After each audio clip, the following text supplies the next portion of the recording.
speaking of insiders and still going over Obama's budget plans, let's hear what Paul Ryan has to say about class warfare. Class warfare, Chris, may make for really good politics, but it makes for rotten economics. We don't need a system that seeks to divide people. We don't need a system that seeks to prey on people's fear, envy, and anxiety. We need a system that creates job and innovation and removes these barriers for entrepreneurs to go out and rehire people. But I'm afraid these kinds of tax increases don't work. Yeah, he wants to replace, he wants to replace fear, envy, and anxiety with anger, hatred, and screw the other guy sentimentality. Basically, but he's also wrong about the class warfare idea.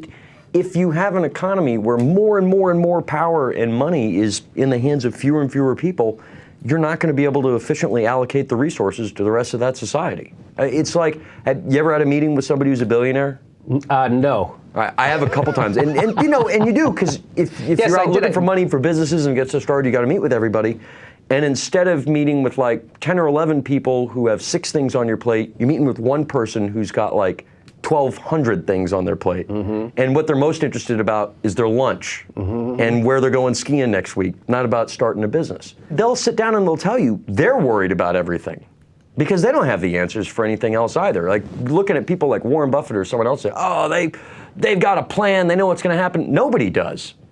Least of all the billionaires. They've got this huge chunk of money that came to them somehow through usually luck and a little bit of, underhandedness, but they can't control the economy. They're trying to make maximum return on their money, and they don't know what's going to do it.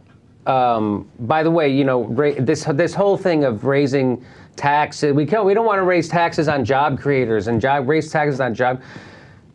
Historically, that's just not true, right? Because in the 90s, Bill Clinton raised the top marginal tax or top rates, and the economy went swimmingly. So the correlation does not, you cut. Well, honestly, the correlation between any of it is bullshit. Okay, the economy didn't expand in the 1990s because of Bill Clinton's tax policies.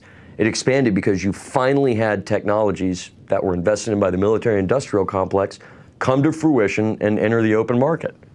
That's what it was. It was technological breakthroughs. It had nothing to do with tax rates, and neither did it in the 1940s, 50s, or 60s. I mean, you want to know why we all lived so well in the 50s and 60s?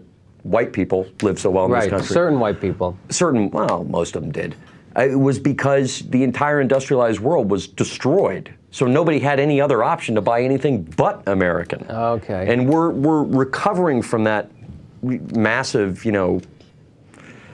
log jam that we benefited from in the 50s and 60s and 70s, and we felt like cheated ever since the 90s. Like, oh, how dare they? They're taking our business away. Well, they're just not living in rubble anymore.